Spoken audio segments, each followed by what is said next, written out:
Bonjour et bienvenue dans l'émission que l'on s'accorde pour une vie de plus en plus élégante. Aujourd'hui, nous parlerons de la véritable franchise, la franchise sans brutalité. Nous parlerons de la force de caractère et de personnalité, le tout en constituant un équilibre relationnel puissant d'harmonie et créateur de sens.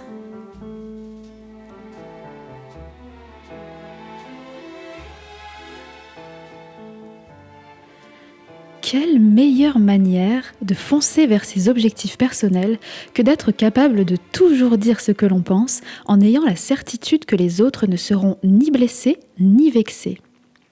La magnifique élégance répond à ce souhait. Et l'équation sur laquelle nous travaillerons aujourd'hui est la suivante. Si la franchise sans brutalité existe, comment nous assurer que nous serons bien compris tout en développant et en respectant exactement notre propre caractère, le tout sans nous sentir lésés à notre tour, sans que les gentils finissent derniers. Large équation aujourd'hui, passionnante équation aujourd'hui.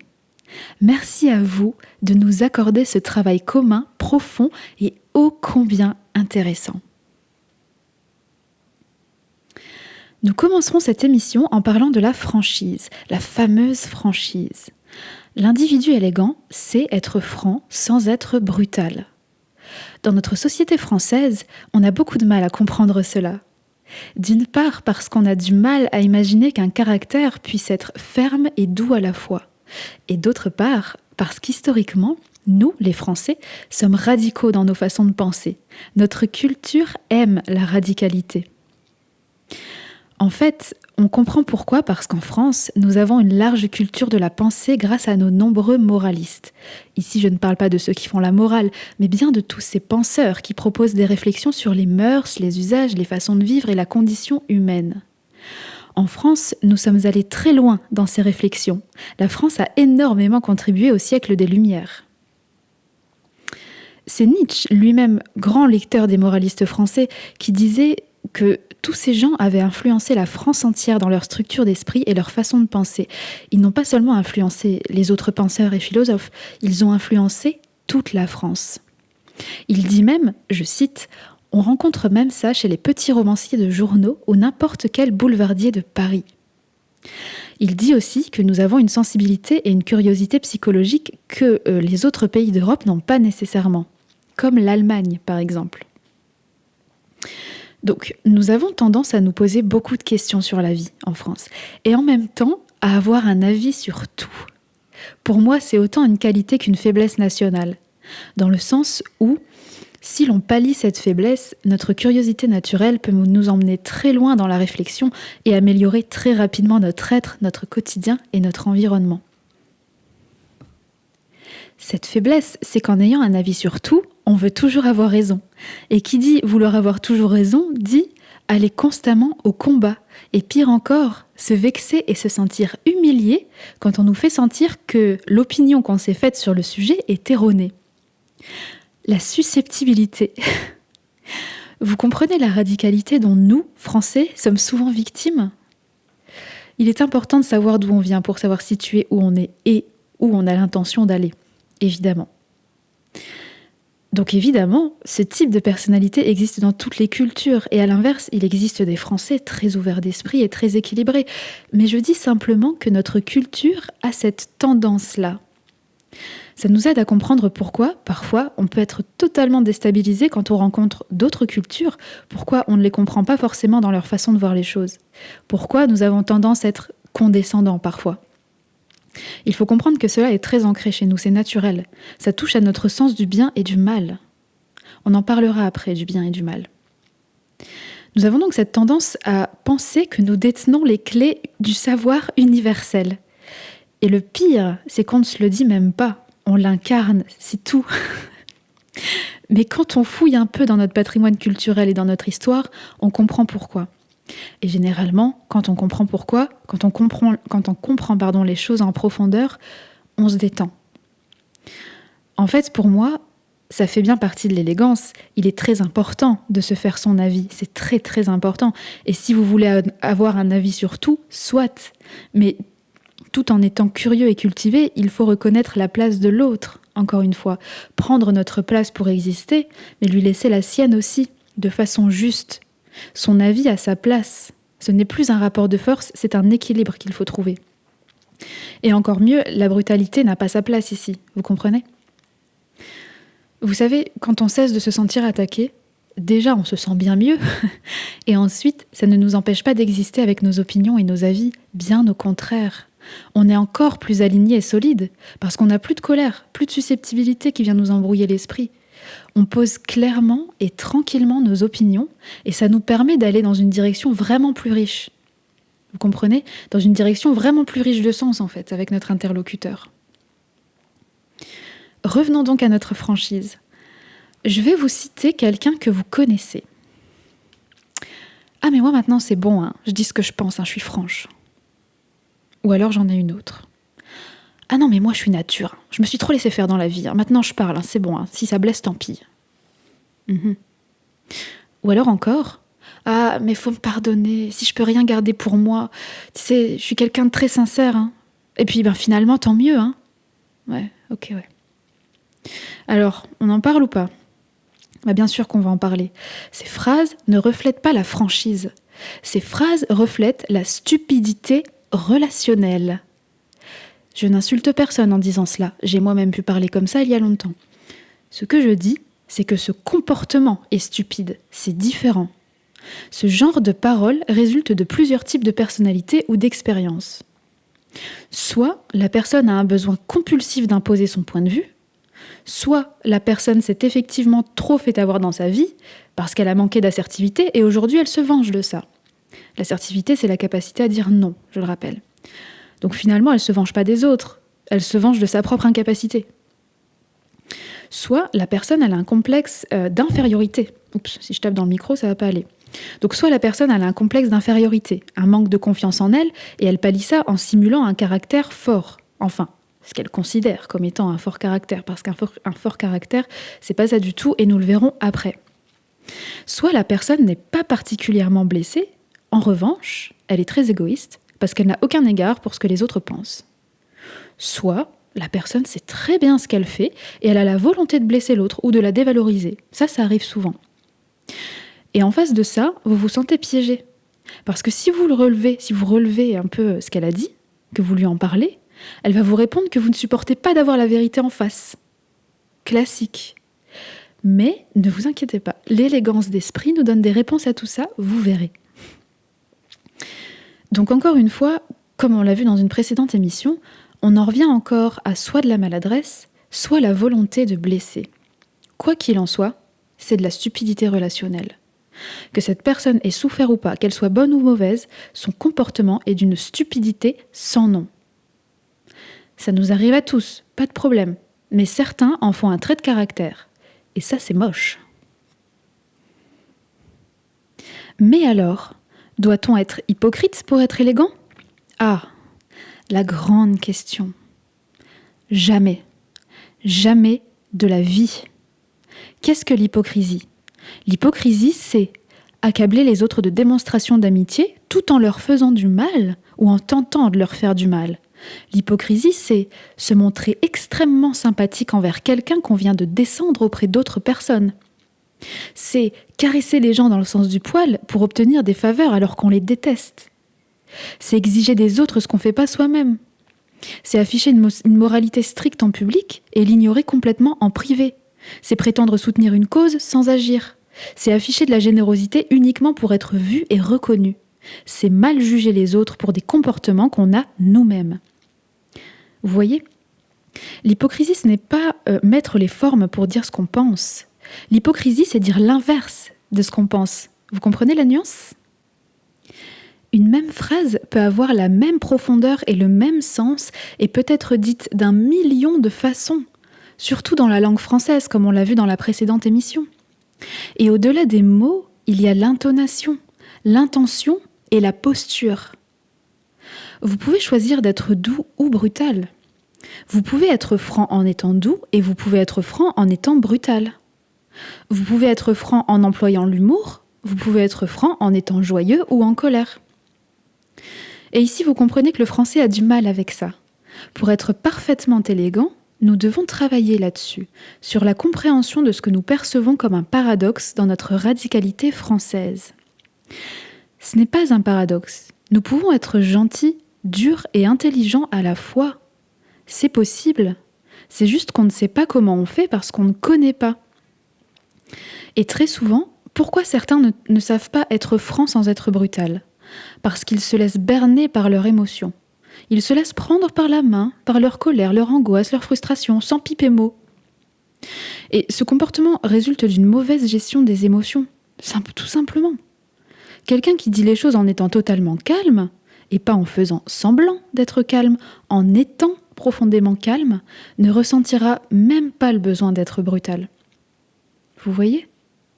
Donc oui, nous pouvons être francs en faisant en sorte que les choses se passent bien. Faire en sorte que les choses se passent bien n'est pas être hypocrite. Je le répète, être hypocrite, c'est dire l'inverse de ce que l'on pense. C'est agir à l'inverse de ce que l'on prétend de manière bête et désordonnée et avec tout le monde et n'importe qui. C'est ça l'hypocrisie. Et je dis cela parce qu'il arrive parfois, dans certains environnements toxiques, de devoir dire quelque chose que l'on ne pense pas pour pouvoir se protéger et se sortir d'une situation délicate. Mais ici, on rentre dans de la protection de soi et ça ne rentre pas dans notre sujet du jour qui est la franchise dans nos rapports sociaux du quotidien, vous voyez. Mais quelqu'un d'élégant sait faire passer son message sans être brutal. Qu'est-ce que c'est, savoir faire passer son message sans être brutal ? C'est choisir le bon moment, parler calmement, parfois même utiliser l'humour quand c'est très délicat, mais utiliser l'humour toujours avec prudence. C'est être courtois, c'est utiliser un langage qui inclut le nous ou le je, plutôt que le tu ou le vous, qui scinde un peu plus entre le vous et moi. En fait, le but ici, c'est de faire sentir qu'on fait partie d'une même équipe. C'est ça aussi, ne pas être brutal. C'est proposer des solutions, parce que, chers Français, c'est bien beau de râler, mais encore faut-il prendre la responsabilité de proposer des solutions. Et je m'inclus dans le clan français quand je dis ça, bien entendu. Tout ça, tout ce que je viens de vous dire, c'est l'idéal. Évidemment, dans les situations où on a besoin d'être franc, il y a parfois une notion d'urgence et des circonstances qui font qu'on ne peut pas cocher toutes ces cases parfaitement. Mais, tendons au maximum vers un équilibre de tout ça. Parfois, il n'y a pas de bon moment. Pas de problème, ça ne nous empêche pas d'être courtois et calmes. Parfois, nous sommes déjà énervés. Pas de problème, ça ne nous empêche pas de tenter de prendre du recul et d'utiliser un langage incluant le « nous », de faire comprendre que l'on est une équipe. Vous voyez ? L'idée ici, c'est de tendre vers ça le plus possible et le plus souvent possible. On ne sera pas parfait dès le début, mais au plus on le fera, au plus on incarnera cette élégance d'esprit. Et au fur et à mesure, les anciennes mauvaises habitudes se délieront d'elles-mêmes. Mais alors, allons aussi d'un autre côté du spectre. Parce qu'on parle beaucoup de situations désagréables où il faut dire quelque chose de déplaisant à quelqu'un, mais ce n'est pas que ça. Ne pas être brutal, c'est aussi se retenir de manifester à quelqu'un qu'on ne l'aime pas. Et ça, c'est très dur aussi, c'est très difficile. Et pire encore, parfois sur le moment, ça fait du bien de faire sentir à quelqu'un qu'on l'aime pas. Vraiment. Mais la réalité, c'est que c'est de la bassesse d'esprit. Tout le monde le fait, mais c'est très bas. Je propose de combattre ça. Et ce n'est pas uniquement de la bien-pensance. Ce n'est pas que pour faire beau. Ça répond à une nécessité beaucoup plus profonde. La réalité, c'est que ne pas aimer quelqu'un gaspille notre énergie vitale. La détestation d'un tiers, pire, la haine, nous enfume littéralement. Ça dilapide tout ce qu'on a de plus précieux, notre temps, notre vitalité, notre humeur, notre attention. Comme on en parlait dans une précédente émission. Ça, pardon, mais toutes ces choses précieuses, je préfère les garder pour moi, pour mes proches, pour mes projets, pour vous, mes bons amis, plutôt que de la gâcher dans la détestation des autres. Vous voyez ? Mais alors, comment fait-on pour manifester ça ? Je vais vous donner la formule magique. L'indifférence courtoise. L'indifférence courtoise, en cohérence avec tous les principes de l'élégance, c'est de reconnaître la place de l'autre, mais de ne pas lui accorder d'attention particulière. On reconnaît sa place, normalement, mais on ne s'implique pas dedans de façon attentionnée. C'est interagir avec lui s'il y a besoin pour un but commun, si on n'a pas le choix, comme au travail par exemple, sans s'impliquer personnellement ni émotionnellement.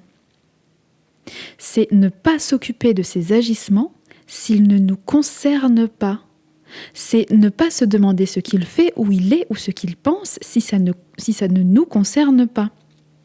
Et comment définir ce qui nous concerne ? Eh bien simplement en se posant cette question. Quels sont mes engagements avec cette personne ? Mes engagements. Quel est mon engagement dans ma carrière ? Pour quelle mission suis-je ici ? Quelle place ai-je dans mon foyer si la personne en question fait partie de ma famille ? Quels engagements ai-je envers lui dans ma famille ? Quelle place aussi ai-je pour moi-même dans mes objectifs de vie ? Point barre. Mes engagements. Mes engagements. Attention, je ne dis pas qu'il faut se concentrer uniquement sur ça dans la vie et faire fi de tout le reste. Si vous êtes français et que vous m'écoutez, vous aurez peut-être tendance à penser ça. Je dis que si vous avez du mal à discerner ce qui vous concerne pour rediriger votre attention sur vous et non plus sur la personne que vous détestez, ces questions sont un bon moyen de comprendre pour finalement pratiquer l'indifférence courtoise. C'est un travail difficile que la plupart des gens ne font pas, sachez-le. La plupart des gens se laissent porter par leurs émotions primitives et ne prennent pas la peine de travailler sur ça, même si c'est pour un avenir meilleur pour eux-mêmes. Et après, ça se plaint parce qu'ils sont bousillés mentalement et émotionnellement. Enfin, je dis ça, ce n'est pas réellement de leur faute. On ne porte pas assez ces connaissances à tout le monde. Mais ne se voilons pas la face non plus, tout le monde n'a ni l'envie ni l'intention de le faire, ce travail. Vous voyez ? C'est pour ça qu'il est important de rechercher par soi-même comment se développer, comment développer son esprit, tout en apprenant à se protéger. C'est crucial, sinon on s'embarque dans un voyage infernal. Je ne critique pas ici les gens qui se plaignent. Tout le monde a le droit de se plaindre. Mais il faut avoir la volonté d'améliorer les choses derrière, sinon c'est stérile. Et avoir la volonté d'améliorer les choses, ce n'est pas attendre passivement que les autres changent sans ne rien faire de son côté. Sans ne rien faire, super. Sans rien faire de son côté. Ça n'arrivera pas. Vous voyez ? Voilà, bon. Pourquoi maintenant ? Pourquoi pratiquer l'indifférence courtoise et non l'indifférence tout court ? Vous allez me dire. Parce que, comme disait mon grand-père, il n'y a rien de pire que l'indifférence. Et il avait raison. L'indifférence pure et dure envers quelqu'un est cruelle. C'est terrible de faire subir ça à quelqu'un, c'est de la méchanceté. Ne nous rabaissons pas à ça. Sauf, mais là on passe à l'extrême du spectre, sauf pour les gens qui ont un niveau de conscience très très bas, des personnes ou des groupes pervers et violents qui n'ont pas l'intention de vous laisser tranquille. Et d'ailleurs, dans ce cas-là, la seule possibilité de se protéger de leurs actions, c'est le combat jusqu'à ce qu'ils soient maîtrisés et empêchés de nuire. Mais ça, c'est le cas le plus extrême et c'est très rare dans nos rapports du quotidien. Et vous voyez, on ne parle même plus d'indifférence là. Donc on sort de notre champ, du champ de notre sujet. Mais l'indifférence totale, oui, on peut la pratiquer. On peut la pratiquer sur des crétins vulgaires d'esprit qui tentent d'exister par la violence, mais qui ne font rien en réalité. En l'occurrence, je parle des haters sur les réseaux sociaux, par exemple. Oui, là, on n'a pas besoin de courtoisie avec ça. Là, ces trolls, ils sont bien gentils. Je veux bien qu'on ait besoin de tout pour faire un monde, mais ces trolls-là, pas besoin de leur accorder quoi que ce soit. Mais bon, Internet est un monde à part entière dont il serait bon de parler, mais qui diffère néanmoins de la réalité physique. Soit. Maintenant que nous avons bien exploré la véritable et saine franchise, rebroussons un peu chemin et parlons du caractère. Parce qu'être véritablement franc n'est qu'une manifestation.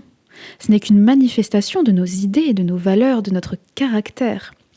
Et si l'on est aussi solide dans sa bonne franchise que dans son bon caractère, alors là, mes bons amis, c'est ce qu'on appelle la providence. Il n'y a pas d'aspect plus essentiel à quelqu'un que son caractère, que sa personnalité. Le caractère de quelqu'un le définit. Définit qui il est, ce qu'il vaut et où il va. Et contrairement à ce que nous, Français, pouvons penser, avoir un bon caractère est une des plus belles qualités qu'on puisse avoir. Quand vous devez collaborer avec quelqu'un, quand vous devez choisir des enseignements pour vos enfants, quand vous décidez de vous associer à quelqu'un dans une entreprise, dans un projet, quand vous devez partager des responsabilités avec quelqu'un, que recherchez-vous avant tout ? Tiens d'ailleurs, on va remettre le curseur bien en place. Est-ce que vous recherchez quelqu'un de beau, quelqu'un de créatif, quelqu'un qui sait négocier, quelqu'un qui est bardé de diplômes? Ou alors vous cherchez quelqu'un avant tout de fiable et de solide, qui est aligné avec lui-même et qui a donc un bon et solide caractère. Soyons honnêtes, il est très important de travailler avec quelqu'un de compétent, qui présente bien et qui sait négocier, par exemple. Mais il est plus important encore qu'il soit fiable, solide et qu'il ait bon caractère. Parce que ce collaborateur, il aura beau être compétent et créatif, si c'est une gueule de con, on n'ira pas bien loin.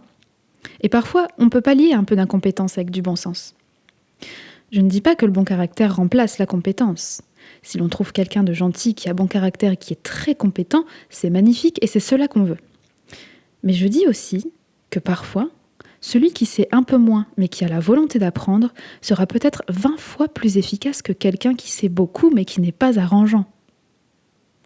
Vous comprenez ce que je veux dire ? Alors, qu'est-ce que cet élégant caractère dont nous parlons ? Cet élégant caractère, c'est notre sens de la vie, notre fondement personnel du bien et du mal, parsemé de nos nombreuses qualités poussées à l'excellence. Et tout cela représente, selon moi, un maximum de notre potentiel personnel et singulier. C'est notre écrin humain, le berceau de notre âme. Et voyons ce que ça veut dire maintenant. Ici encore, il va s'agir de réfléchir un peu plus en profondeur que nous n'avons l'habitude de le faire. Un bon caractère, ce n'est pas une liste de qualités à cocher. Ce n'est pas être gentil, être intelligent, avoir de l'humour, être bienveillant, être courageux, etc., etc. C'est pas ça. Parce que finalement, sinon, nous pourrions dresser un profil universel parfait et tendre vers ça. Mais premièrement, ça n'a pas de sens. Ça ne va pas dans le sens de la singularité de l'être humain. Mais en plus, qu'est-ce que ce serait chiant ? Insipide, si l'on veut élever son vocabulaire. Est insipide quelque chose qui manque de saveur et d'intérêt. Le profil universel est un bon outil pour démarrer un cheminement, mais ce n'est pas une fin en soi. Jamais et surtout pas.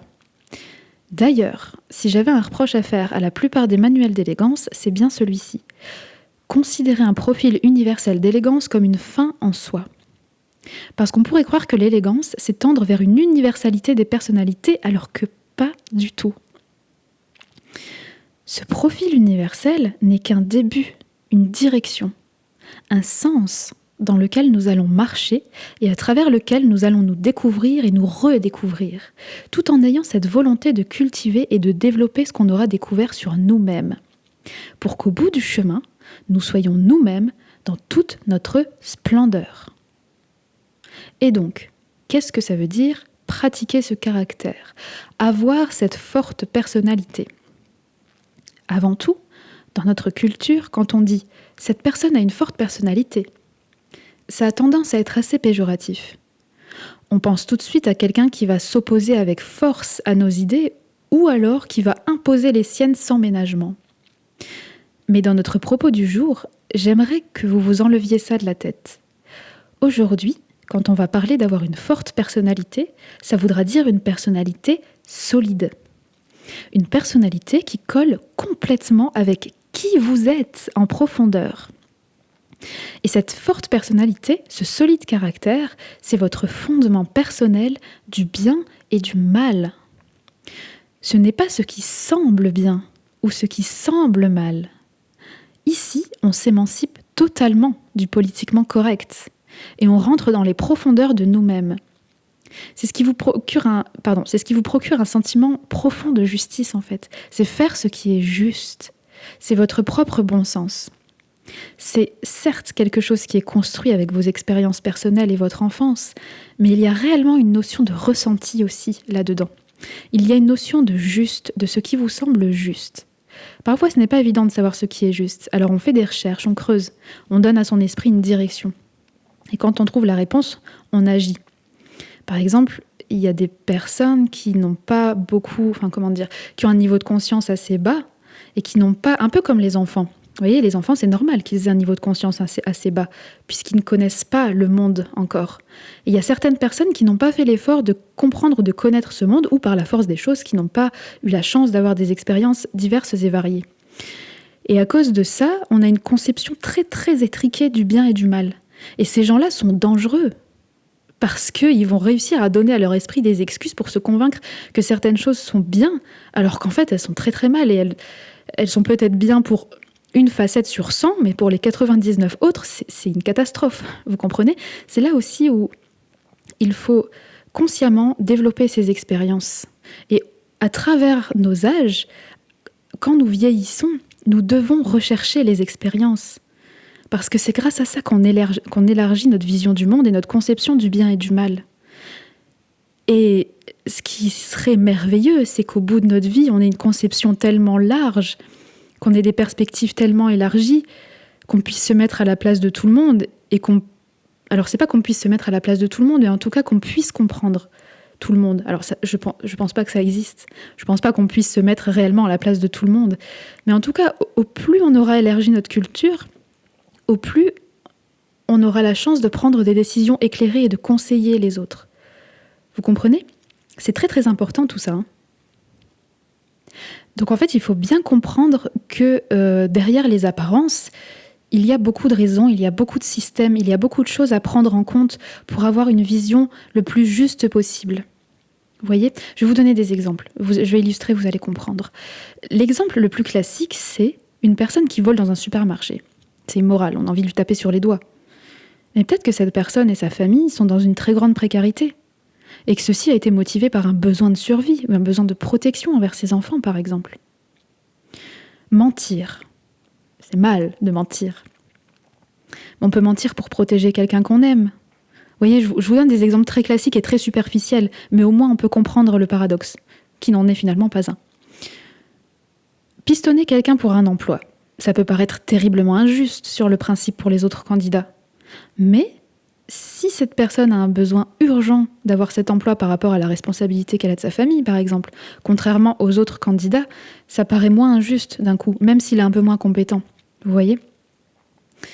Par exemple, payer pour avoir un traitement médical prioritaire sur les autres. Ça paraît injuste, c'est vrai. Mais dans certains systèmes de santé, payer pour ça signifie aussi ne pas se faire prendre en charge par les fonds publics et laisser ces fonds publics aux personnes qui en ont le plus besoin.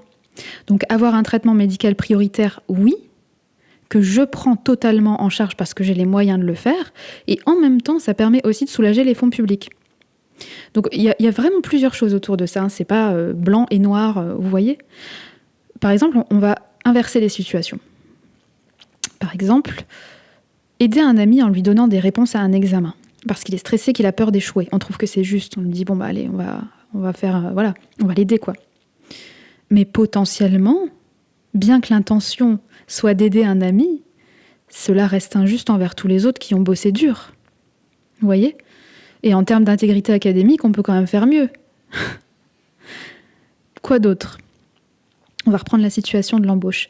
Embaucher un membre de sa famille dans une entreprise parce qu'il a besoin d'un emploi. Potentiellement, c'est injuste envers les autres candidats qui sont plus compétents pour le coup. Ça peut créer un environnement de travail inéquitable. Ça peut entraîner des conflits d'intérêts et des tensions au travail. Vous comprenez ? Quoi d'autre ? Alors, j'avais noté... Ah oui, révéler des informations confidentielles sur un collègue parce que vous pensez que cela aidera à résoudre un problème au travail. Encore une fois, il y a des degrés là-dedans. Mais si vous révélez ça et que ça viole sa confiance et sa vie privée, ça peut avoir des conséquences très très négatives sur sa carrière et aussi sur son bien-être. C'est complètement injuste. Vous voyez ? Quoi d'autre ? Encourager un ami à abandonner son emploi stable pour poursuivre une carrière artistique risquée, par exemple. Ben vous pensez bien faire. Vous pensez soutenir un ami parce que vous soutenez ses rêves, parce que ça semble positif. Mais ça peut être aussi très injuste parce que ça va l'aider finalement à le conduire à des difficultés financières ou à l'instabilité. Surtout si cette personne elle a des responsabilités ou des dépendants, vous comprenez ? Bon, là, je vous donne des exemples très très classiques, très faciles à comprendre. Mais toutes les dynamiques relationnelles, vous comprenez que c'est pas si simple. Et c'est aussi en ça que vous comprenez donc que la vie en communauté, c'est pas une mince affaire. Hein. Comme dirait ce cher Otis, il n'y a pas de bonne ou de mauvaise situation, la vie c'est des rencontres, blablabla. Mais plus sérieusement, c'est pas si simple en fait. Il n'y a pas les bons et les mauvais, parce qu'en définitive, tout le monde pense que ses propres actions sont justes. Et quand quelqu'un agit de façon immorale, alors parfois ce n'est pas si immoral, mais quand ça l'est, et des études en psychologie ont été faites là-dessus, quand c'est vraiment immoral, la personne s'est donné une excuse avant de commettre l'acte. Elle a manipulé son esprit pour se dire que finalement c'était juste, donc elle s'est permise de le faire. Quelqu'un en fait ne va pas aller à l'encontre totale de ce qu'il ressent. Il va préférer se donner une excuse pour trouver que c'est juste et agir. Et je suis sûre que vous ressentez, que vous avez déjà ressenti ce genre de choses. Ou en tout cas, que je viens peut-être de vous faire prendre conscience de quelque chose. Ça peut être un acte criminel, mais ça peut être n'importe quoi. Dans le quotidien, ça peut être tiens, aujourd'hui, je me suis dit que j'allais pas manger de biscuits, mais tiens, finalement, pourquoi pas. Puis j'ai faim, je suis en manque de sucre. Allez, je le prends quand même. Vous voyez ? C'est partout pareil. Vous voyez ? Bref. Donc, vous avez compris beaucoup de choses, mais vous comprenez donc aussi, du coup, parce que ici c'est drôle, machin, tout ça, mais vous comprenez aussi la quasi-totalité des manipulations qui sont faites. Tout ça, ici, c'est au cœur de toutes les manipulations psychologiques. Une manipulation psychologique consiste à convaincre quelqu'un de la justesse d'un acte qu'on veut lui faire faire. Et certaines personnes n'ont pas le discernement nécessaire pour résister à ça. Et parfois, elles ont du discernement, mais le manipulateur est tellement fort que leur niveau de discernement n'est pas de taille contre la manipulation. Vous comprenez ? Et au contraire, certaines personnes ont un discernement qui fonctionne avec une efficacité céleste. Leur discernement est tel qu'ils voient les choses arriver à 3 km et qu'ils sont même capables de retourner la manipulation contre le manipulateur et ils s'en amusent. Et moi, je trouve ça exquis. Développer son discernement est un super pouvoir, réellement. Et développer son discernement passe par l'étude de son environnement et de ses enjeux. Il peut paraître très compliqué de faire des choix et d'avoir des opinions après ça. Parce qu'en ouvrant nos perspectives, on peut comprendre que tout le monde peut avoir raison. Tout le monde peut avoir raison finalement, s'il s'appuie sur certains aspects de sa vie. Et en fait, c'est ce que tout le monde fait. Et vous savez quoi ? Le travail que l'on fait aujourd'hui, il n'y a que ceux qui savent faire preuve d'empathie qui peuvent aller jusque-là. Jusqu'au bout, en tout cas. Parce que là, on ouvre ses perspectives au maximum pour ensuite les reconcentrer sur nous-mêmes. Mais quand nous serons reconcentrés sur nous-mêmes, nous serons riches de ces nouvelles perspectives et nous pourrons faire des choix encore plus éclairés. Donc comprenez que la notion de bien et de mal vous est propre.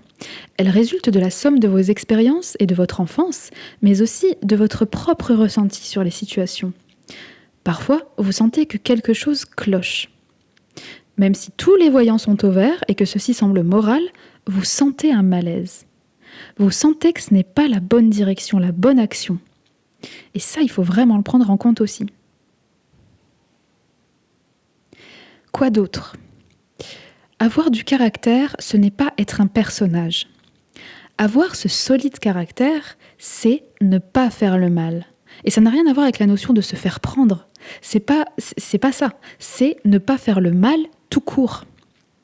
C'est faire le bien. C'est faire le bien aussi quand personne ne regarde. C'est mettre en pratique ce que l'on dit, même quand on est loin des projecteurs et qu'on est loin de l'examen public. Cette responsabilité-là ne revient qu'à vous-même et à personne d'autre. Et je vais vous dire quelque chose. Il est beaucoup plus facile de bien faire les choses que d'en réparer le mal. Et ça, vous pouvez le voir dans toutes les situations de votre vie, absolument toutes. Les plus petites comme les grandes choses. D'ailleurs, il me semble que ce genre de phrase, on l'entend depuis toujours. Mais un beau jour, vous en prenez conscience. Un beau jour, vous en prenez conscience parce que vous devez réparer le mal que vous avez fait, consciemment ou inconsciemment, et là, vous vous dites punaise de punaise, flûte. Si j'avais su, si j'avais fait les choses bien, j'en serais vraiment pas arrivée là. Et c'est des cicatrices ou c'est des blessures qui n'auraient même pas lieu d'être. Et ça, je sais pas s'il est possible de l'intégrer avant de l'avoir vécu. Parce que c'est comme tout, hein. Les humains, c'est ça, ils ont besoin d'aller très loin, de se faire du mal parfois pour comprendre les choses, et c'est bien dommage. Donc je disais qu'il est beaucoup plus facile de bien faire les choses que d'en réparer le mal. C'est plus facile que d'en réparer le mal, mais ce n'est pas facile pour autant. Savoir ce que sont les choses justes pour vous, c'est une chose. C'est différent de faire les choses justes. Pour être parfaitement équilibré, il faut joindre l'action à la parole. Il faut agir en correspondance avec ce que l'on pense juste.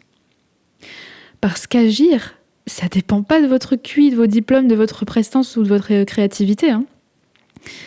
Agir, ça dépend de la force de votre volonté, de la force de votre caractère. À chaque fois que par vos actes, vous décidez de violer ce que vous pensez être juste, vous vous désaxez, vous vous déstabilisez et vous pouvez tout à fait le ressentir. En revanche, à chaque fois que vous agissez en fonction de ce que vous pensez être juste, vous vous réalignez. Et le but de l'individu élégant, c'est d'être le plus aligné possible. La valeur ajoutée que vous construisez sur vous-même, ce n'est pas en disant les choses que vous le faites, mais c'est en les faisant, en agissant. Chaque acte équilibré avec vous construit votre valeur ajoutée pour vous-même, et même pour les autres d'ailleurs. Et c'est bien beau de parler, et en France on adore parler en plus, mais ce qui fera de nous que nous serons plus élégants, plus forts et plus solides, c'est vraiment de joindre l'acte à la parole. Donc il y a deux choses, il y a deux axes de travail. Premièrement, travailler sur sa propre définition du bien et du mal. Et deuxièmement, le fait d'agir en conséquence. Ce sont deux choses distinctes. Ce sont deux actes parfaitement intéressants à travailler. Et souvent, nous qui sommes curieux et empathiques, sommes paralysés par le choix, dans le sens où nous sommes capables d'envisager plusieurs perspectives, et donc nous avons du mal à nous décider. Nous ne savons pas où nous situer dans nos pensées, ni sur quel pied danser. Et ça, mes bons amis, c'est la pente royale vers l'hypocrisie. Et ce n'est même pas une hypocrisie voulue, c'est une sorte de confusion qu'on a en nous-mêmes. Et par rapport à ça, ce que je viens de dire correspond à un profil de personne. En l'occurrence le mien, parce que je le connais très bien, figurez-vous. Mais il y a deux types de personnes de base ici. Il y a ceux qui donc, comme moi, sont victimes de leur empathie et de leur facilité à envisager plusieurs perspectives, et il y a ceux qui sont très ancrés dans leurs convictions parce que pour eux, il n'y a qu'une seule façon de voir les choses et qu'ils s'y tiennent coûte que coûte. Et dans les deux profils, il y a des qualités et des faiblesses. C'est pas la question. Il n'y a pas de bon et de mauvais profil. Voilà. Mais par contre, selon moi, il y a toujours une évolution idéale, sur plusieurs niveaux évidemment. Mais pour le profil de ceux qui sont très ancrés dans leurs convictions, il s'agira par exemple de faire l'effort de s'ouvrir sur d'autres perspectives, et Dieu sait que ce sera difficile pour eux. Mais ça n'empêche pas de garder leurs convictions. Mais peu, c'est normal, c'est fait pour.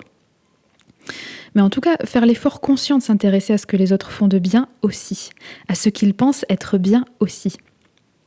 Et pour l'autre profil, celui dont moi je fais partie, il s'agira de reconcentrer son attention sur ce que je pense juste dans mon environnement, mon contexte, ma famille, ma région, mes pairs, ma patrie. C'est très beau ce que je viens de dire, je suis ravie. Et quand je dis ma patrie, c'est pas que ça s'arrête à ma patrie, bien entendu, je pense que vous avez compris. Mes pairs, quand je dis mes pairs, c'est l'humanité, vous voyez. Donc, je vais vous parler de moi du coup parce que j'ai cette réelle expérience. Je me suis débarrassée de ce que je considère comme cette faiblesse d'esprit, de ne pas savoir sur quel pied danser. Je me suis débarrassée de ça en faisant les choses suivantes. Juste, quand je dis faiblesse d'esprit, ce n'est pas une insulte. Si par exemple vous êtes comme ça, c'est à mon sens un défaut parce qu'en ce qui me concerne, ça me faisait souffrir et culpabiliser, ce trait d'esprit. Donc je m'en suis débarrassée parce que j'ai travaillé dessus. Donc qu'est-ce que j'ai fait ? Premièrement, j'ai compris quelles étaient les valeurs et les priorités ancrées en moi. J'ai compris aussi que tout le monde avait bien sa place dans ce monde et que chacun avait le droit au respect. Très important. Que chacun avait le droit d'exister. C'est bizarre dit comme ça, c'est assez évident, mais c'est pas une phrase ça. Ça, c'est un ressenti qu'on doit avoir.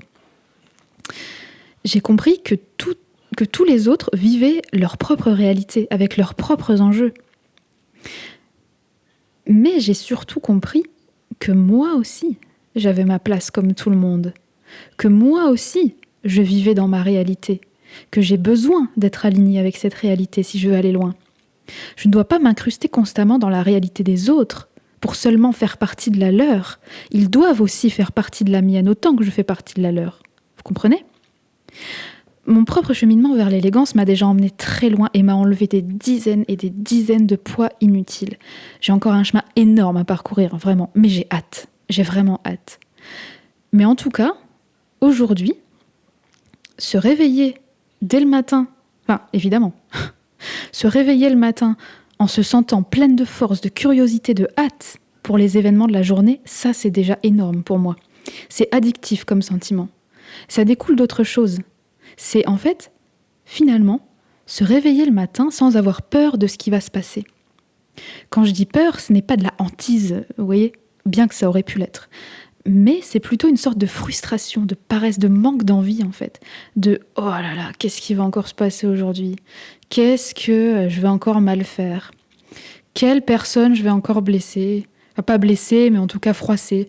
Et qu'est-ce qu'elle va me dire en retour ? Oh là là !» Vous voyez ? Tout ça, je m'en suis débarrassée, vraiment.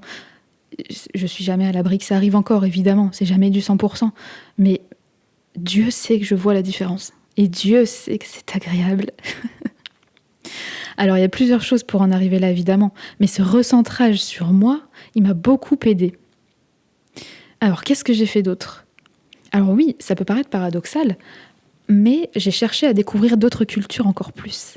J'ai cherché à découvrir d'autres modes de pensée, d'autres conceptions du bien et du mal. Parce que du coup, j'ai cette curiosité naturelle. Donc pour moi, ça a été facile pour moi. Et c'est même passionnant. Alors j'ai voyagé, j'ai découvert beaucoup de choses sur l'esprit humain à travers mes recherches, mes travaux, mes lectures, et surtout en expérimentant, parce que c'est ça le principal. Donc j'ai expérimenté tout ça consciemment dans ma réalité. Tout ça en me recentrant sur qui j'étais.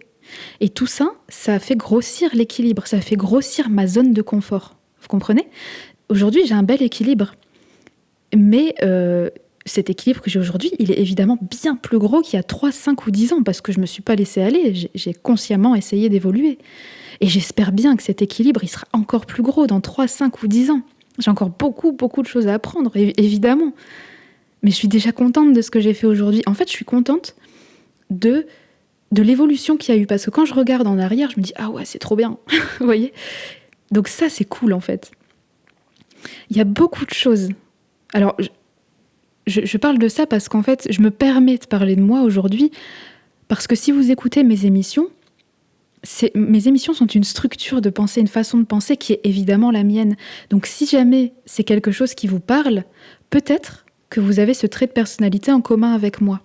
Et peut-être aussi que vous avez envie d'explorer cette perspective. Donc c'est pour ça que je parle un peu de moi là-dessus. C'est pas pour autre chose, c'est uniquement pour ça.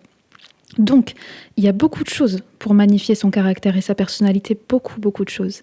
Mais vous comprenez qu'avant tout, une fois de plus, ça démarre de vos profondeurs, de vous-même. Pour enclencher ceci, je vais vous donner une petite astuce, ou plutôt un petit exercice. Pour les gens qui ont donc un profil comme le mien, qui sont victimes de leur empathie, je vais vous le donner. Ces exercices-là, vous pourrez choisir vous-même la difficulté, et ça peut tout à fait constituer la première pierre d'un cheminement. Il est possible que vous connaissiez, mais ça s'appelle les fameux dilemmes moraux, les dilemmes éthiques. Les dilemmes éthiques sont des situations dans lesquelles 2 ou plusieurs impératifs moraux conflictuels s'opposent, sans qu'un des 2 ne l'emporte unanimement sur l'autre. Et ça, c'est très révélateur de votre caractère le plus profond, si vous ne saviez pas par où commencer. Alors attention, vos priorités et valeurs peuvent et vont, d'ailleurs c'est pas peuvent, c'est vont se modifier tout au long de votre vie, c'est normal. Vous allez changer, vous allez engranger de l'expérience. Que vous ayez aujourd'hui 30, 40 ou 60 ans, ça change pas grand-chose. Demain, vous serez une personne légèrement différente et dans un an, vous serez bien plus différent. En tout cas, c'est vraiment ce que je vous souhaite. Parce qu'ici, dans mon émission, mes bons amis, on ne stagne pas. Donc, les réponses à ces dilemmes pourront changer au fil du temps. L'important ici, c'est de se recentrer, c'est d'y répondre avec ce que vous en pensez maintenant. Aujourd'hui, dans votre contexte actuel, votre famille actuelle, avec vos collègues actuels, dans votre foyer actuel, vos expériences comptabilisées à l'heure actuelle, avec ces expériences, vous comprenez ? Donc je vais vous en donner quelques-uns pour vous stimuler un peu là tout de suite. Mais ce travail, je vous recommande de le faire seul, parce que vous pouvez travailler dessus évidemment. Et vous pouvez travailler dessus de la façon suivante. Alors, y répondre d'emblée sans trop réfléchir, c'est le but d'ailleurs ici, vous pouvez analyser vos priorités du moment, ou alors vous pouvez répondre en ayant réfléchi un peu plus largement à la question, en réfléchissant aux causes et aux répercussions sur votre environnement plus large. Vous pouvez aussi en dégager la notion plus profonde de bien et de mal, pour vous. Ça, c'est un niveau encore au-dessus. Parce qu'en fait, évidemment, la notion de bien et de mal dans chaque dilemme sera différente selon les gens. Et aussi, surtout, ensuite, vous pouvez imaginer comment faire coller vos actions à votre conception du bien et du mal, enfin du bien surtout, parce qu'on ne va pas faire des actions dans le sens du mal, mais comment vous pouvez faire coller vos actions et votre conception du bien dans cette situation particulière. Donc, ça veut dire en ayant eu une réflexion dessus. En ayant eu une réflexion dessus, sur votre environnement, sur le passé, le futur, etc. Sur tout ce qu'il y a autour. Et ne pas y répondre comme ça tout de suite. Ça, c'est un premier exercice qu'on va faire maintenant, ok. Mais d'y réfléchir plus largement, de faire une réflexion dessus et de réfléchir des différentes actions auxquelles vous ne pensez pas en priorité, c'est aussi une manière d'élargir votre perspective, en réécrivant la situation, par exemple. Vous voyez ? Ça, c'est un travail personnel profond. Et comme je vous disais, vous pouvez le faire en 5 minutes, ou au contraire, travailler dessus des heures et des heures. Au plus vous travaillerez dessus, au plus vous vous sentirez aligné avec vos convictions, vos valeurs, et au plus vous serez à l'aise avec vous-même. C'est ce que nous recherchons dans notre cheminement vers l'élégance. Être à l'aise et mettre à l'aise. Savoir ce que l'on veut, ce que l'on vaut et où on va. Voici donc le premier dilemme moral, la première situation. Scénario. Un tramway hors de contrôle se dirige vers 5 personnes attachées sur les rails. Vous avez la possibilité d'actionner un levier pour dévier le tramway sur une autre voie où il tuerait une seule personne. La question est donc, faut-il intervenir et dévier le tramway, sacrifiant une personne pour en sauver 5, ou ne rien faire et laisser les 5 personnes mourir ?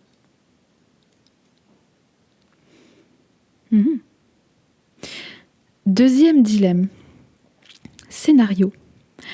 2 prisonniers sont interrogés séparément et ont le choix de trahir l'autre ou de garder le silence. Si l'un trahit l'autre, il sera libéré, tandis que l'autre purgera une peine de prison plus longue. S'ils gardent tous les deux le silence, ils seront tous les deux libérés pour un crime mineur. Le dilemme est donc, faut-il trahir l'autre pour obtenir sa liberté, ou garder le silence et risquer une peine plus lourde tout en espérant que l'autre fasse de même ?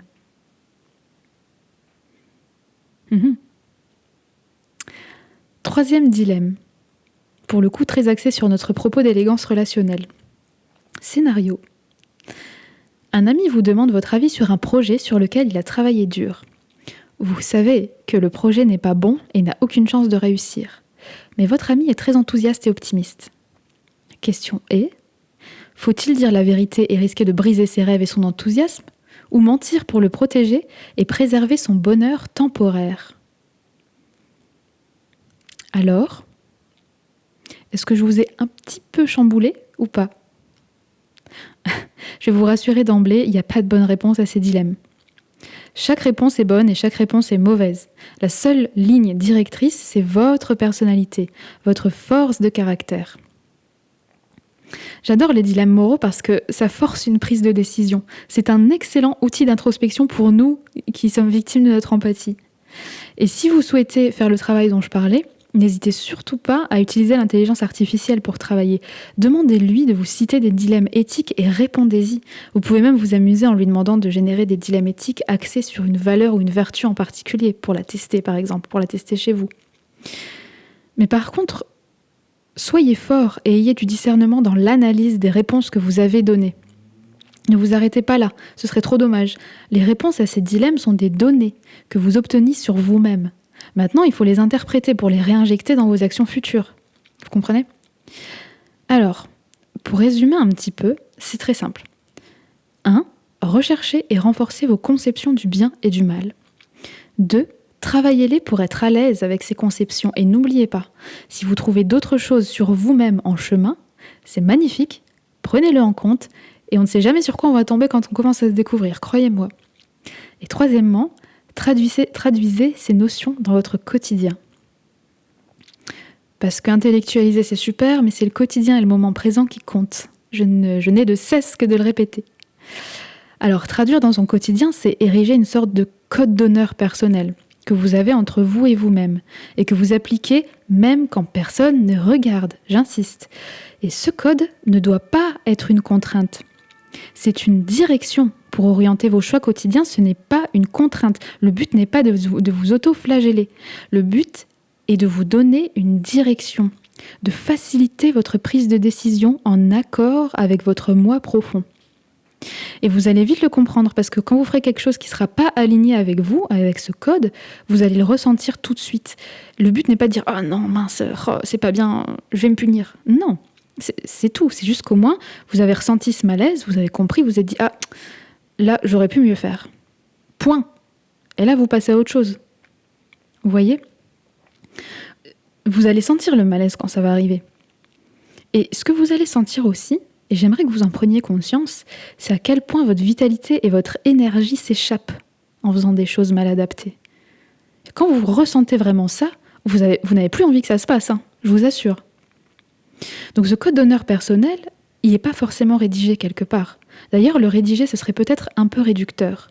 Enfin, chacun sa méthode, mais il faut toujours laisser les perspectives ouvertes. Donc ce code peut être simplement compris par vous au fur et à mesure de vos recherches sur vous-même. Ce n'est pas forcément les 10 commandements gravés sur je ne sais quel rocher. Vous voyez ? Alors, petite parenthèse sur ce dernier point, j'aimerais faire une petite mise en garde. J'aimerais vous décrire le plafond de verre auquel les gens qui initient ces recherches restent souvent bloqués. Quand vous faites ce travail sur vous-même, vous êtes plus solide, vous avez plus confiance en vous, vous avez plus la sensation de détenir une vérité sur vous-même. Et qui dit être plus solide, être plus confiant, dit être un peu plus convaincu d'avoir raison. Et qui dit être convaincu d'avoir raison, dit essayer d'imposer son point de vue aux autres. Et là, c'est stop. On n'impose rien du tout aux autres. N'oubliez pas, vous vivez dans votre réalité. Ils vivent dans la leur, alors fichez-leur la paix. Le but d'être plus solide, c'est d'abord pour nous-mêmes.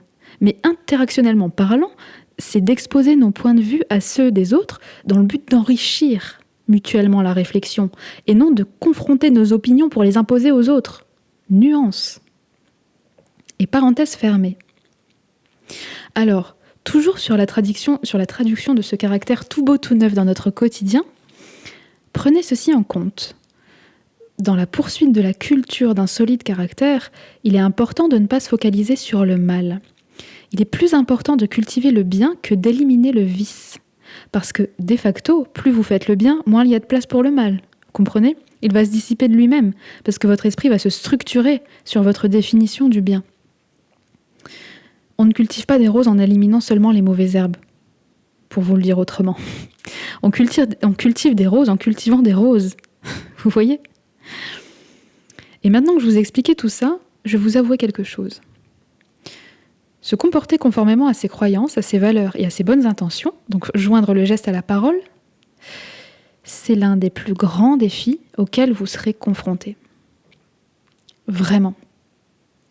Pire encore, il est beaucoup plus facile de se battre avec véhémence pour ses principes que de vivre en harmonie au quotidien avec eux. Il faut le savoir. Ça va aller, on va y arriver, mais il faut le savoir. Ce n'est pas évident. Mais en tout cas, c'est normal. Et c'est aussi pour ça que l'on tombe souvent au quotidien sur des gens qui sont un peu lâches, pas très loyaux, pas très fiables. Parce que ces gens sont faibles. C'est une lutte du quotidien que de vivre en accord avec ses principes, jusqu'à ce que ça devienne naturel. Donc ces gens sont faibles, mais la question n'est pas là. Ils peuvent devenir forts s'ils le souhaitent. Tout le monde le peut. Mais ça demande du courage et de la patience.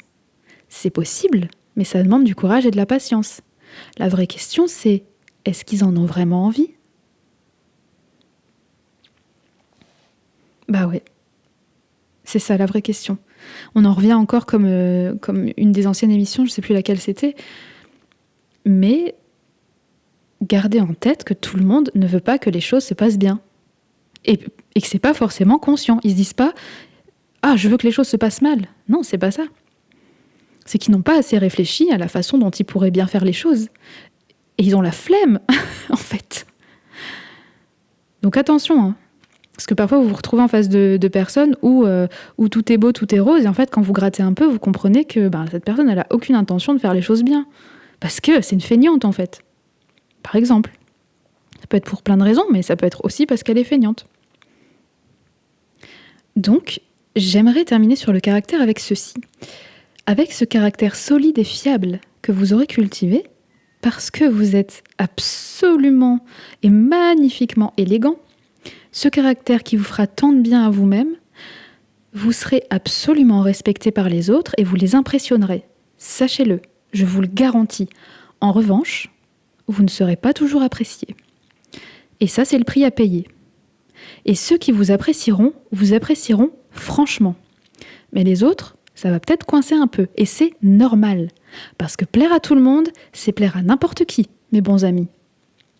Cette force de caractère doit être au service de tous les engagements que vous avez pris.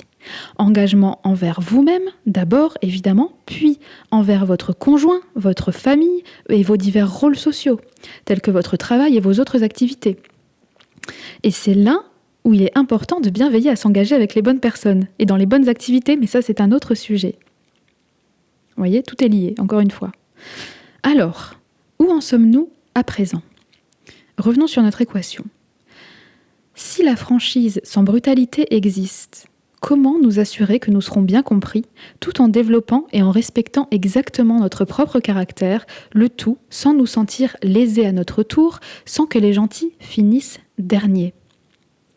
Le socle de notre équation est posé. Nous avons vu la saine franchise, la stupidité sociale, nous avons un peu exploré notre patrimoine français, nous avons compris que la brutalité était loin d'être une nécessité, et nous avons parlé du fait de solidifier sa personnalité, de renforcer son caractère, tout en restant ouvert d'esprit.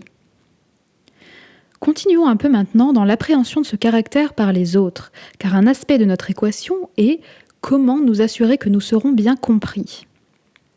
Alors, il y a une grande différence entre aimer les gens et les comprendre. Vous devez comprendre les gens et vous faire comprendre. Vous devez comprendre intellectuellement, mais aussi émotionnellement. Vous devez comprendre ce qui motive les gens. Quand vous vous engagez avec quelqu'un, à quelque niveau que ce soit, vous devez les comprendre. Les autres ne cherchent pas à vous comprendre ? Grand bien leur fasse, s'ils veulent être de grossiers personnages. Vous êtes charmant et élégant. Si vous voulez atteindre un objectif, vous devez toujours vous soucier de ce qu'ils ressentent et de ce qu'ils veulent. Même si vous devez souvent dire un non, vous devez le faire. Chercher à comprendre quelqu'un n'est pas accepter forcément ce qu'il demande. C'est aussi trouver un compromis qui arrangera tout le monde, ou même faire une proposition plus avantageuse qui arrange mieux et à laquelle il n'avait pas pensé, par exemple. Et parfois, vous pouvez tout à fait comprendre complètement quelqu'un tout en refusant ce qu'il demande. Comprenez déjà ces deux choses. Comprenez que ces deux choses ne sont pas liées. Vous pouvez tout à fait comprendre quelqu'un en refusant ce qu'il demande, point. Ce n'est pas parce que vous refusez que vous ne comprenez pas. Première chose. Deuxième chose, cherchez à comprendre ce qu'ils veulent. Et ça peut être plusieurs choses. Ça peut être beaucoup de choses. Mais généralement, toutes ces choses peuvent être classées dans des catégories. Et donc ces catégories sont les suivantes. Ça peut être un besoin d'autonomie, un besoin de maîtrise de quelque chose, de contrôle, un besoin de sentiment de justice, un besoin d'encouragement, de reconnaissance, un besoin de pardon ou un besoin de sentiment d'appartenance à un groupe. Dans le travail, par exemple, ça peut être les choses suivantes. Ça peut être la rémunération, évidemment, bien que ces derniers temps, et paradoxalement, ce critère-là est en baisse, selon les dernières études. Ça peut être la qualité de vie au travail, et donc en ce moment, la rémunération est revue à la baisse par rapport à la qualité de vie au travail. C'est par rapport à ça que ça baisse. Donc la qualité de travail, c'est un critère qui remonte. On peut avoir une rémunération moins élevée, mais mieux vivre, en gros. Mais on préfère mieux vivre. Vous voyez ? Comme critère, il y a aussi la reconnaissance, à ne pas négliger, et l'accomplissement de soi. Ça, c'est des 4 critères au travail qui sont très très importants. Tout ça est très important dans les rapports sociaux. Et d'ailleurs, on pourrait tout à fait réunir les besoins plutôt privés et professionnels sous la théorie de l'autodétermination. Ça, c'est une théorie qui a été développée par Deci et Ryan dans les années 2000, c'est une théorie psychologique. C'est une théorie qui nous explique que les besoins psychologiques fondamentaux de tout être humain peuvent se résumer à ces 3-là. D'abord, le besoin de compétence, ensuite le besoin d'autonomie, et ensuite le besoin d'affiliation, de relation avec autrui. Ces trois-là, ce sont les fondamentaux. Je vous parle de ça parce que selon moi, ce prisme-là, c'est un bon prisme pour commencer à évaluer ce que notre entourage souhaite à travers ses actes et ses engagements. Vous voyez ? Une fois que vous avez évalué ce que les gens souhaitaient, vous pouvez parler leur langue pour exposer vos idées. Et en ce sens, enrichir la réflexion, comme on le disait tout à l'heure. Il ne s'agit pas de parler son langage pour lui faire accepter quoi que ce soit, auquel cas ceci s'appelle de la manipulation. Et on ne parle pas son langage non plus pour lui imposer notre point de vue, même s'il est plus valable que le sien parfois. On parle son langage pour enrichir notre réflexion commune. Et peut-être que vous tomberez d'accord sur des conclusions que vous aviez vous au départ, et peut-être que vous tomberez d'accord sur les siennes, ou peut-être que vous aboutirez à une réflexion nouvelle, qu'importe. Le principal, c'est que vous ayez fait ce cheminement ensemble. C'est ça, pratiquer un caractère solide et fiable. C'est ça, apprendre à comprendre les autres. Et parfois, hiérarchiquement, vous êtes plus élevé que quelqu'un. C'est possible, évidemment. Et donc oui, cette personne, elle doit accepter votre décision. Donc parfois, vous devez être ferme. Mais ça ne vous empêche pas d'expliquer pourquoi.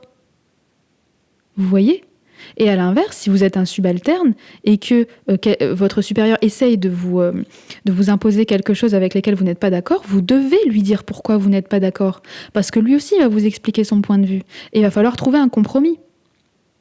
Parce que si vous ne trouvez pas de compromis, c'est désastreux derrière. Les conditions de travail deviennent désastreuses.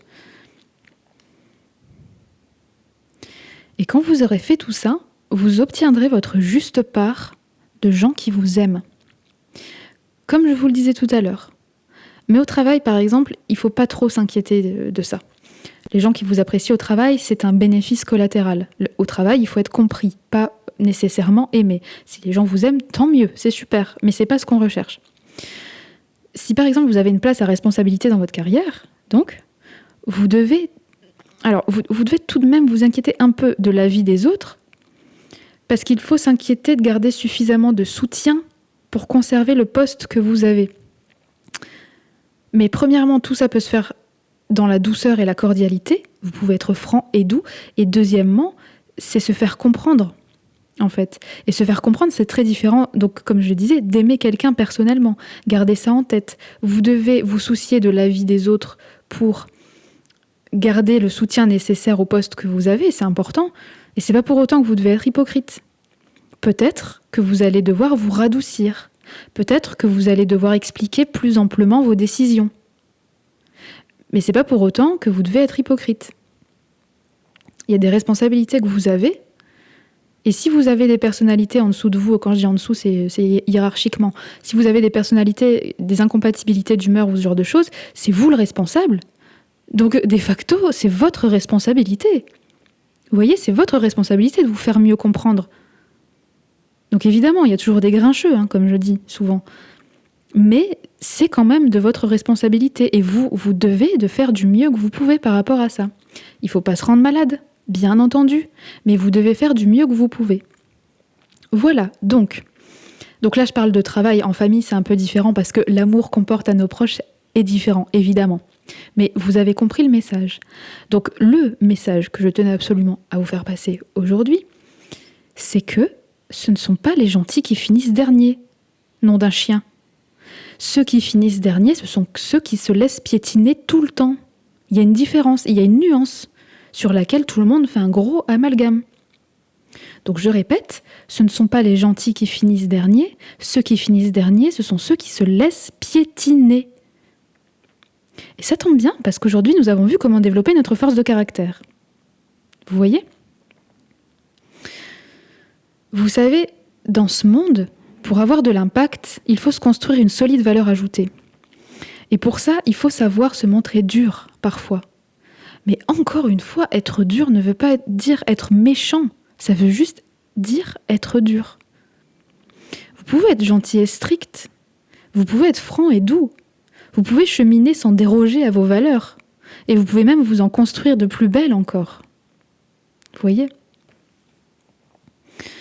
Et enfin, j'aimerais terminer cette émission sur l'enrichissement de nos rapports sociaux et sur la culture du respect.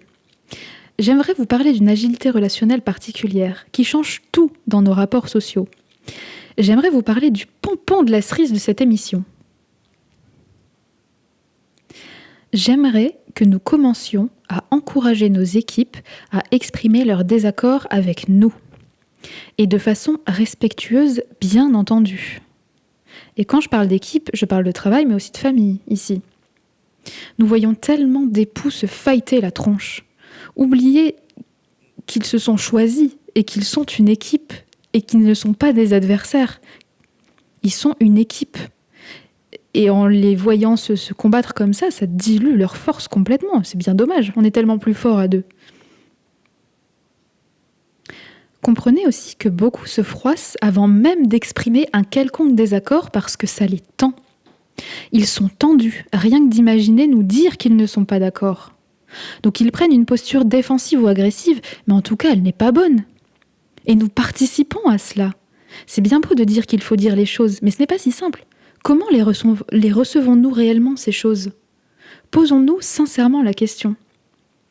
Et avant même de leur demander explicitement de s'exprimer respectueusement sur leur désaccord avec nous, créons ce climat de confiance.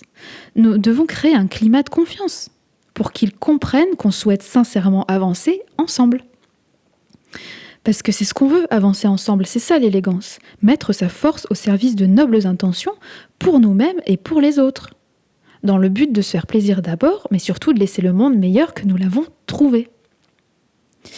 Donc, avant de leur dire de s'exprimer, vous devez faire comprendre à votre équipe qu'ils ne seront pas mis à l'écart, qu'ils ne seront pas virés, qu'ils ne seront pas rétrogradés ou en famille, qu'ils ne baisseront pas dans votre considération ou votre estime s'ils expriment leur désaccord avec vous respectueusement. Vous devez leur faire comprendre que vous leur faites confiance et qu'ils doivent vous dire quand ils pensent que quelque chose ne va pas. Vous devez instaurer ce rapport de confiance. Et c'est pas parce que vous l'avez décidé que d'un coup ça va se faire. Il faut l'instaurer, ça prend du temps, vous devez apprendre à les comprendre. Vous devez poser ce climat, ça se fait pas en claquant des doigts, surtout si vous revenez de loin, vous comprenez ?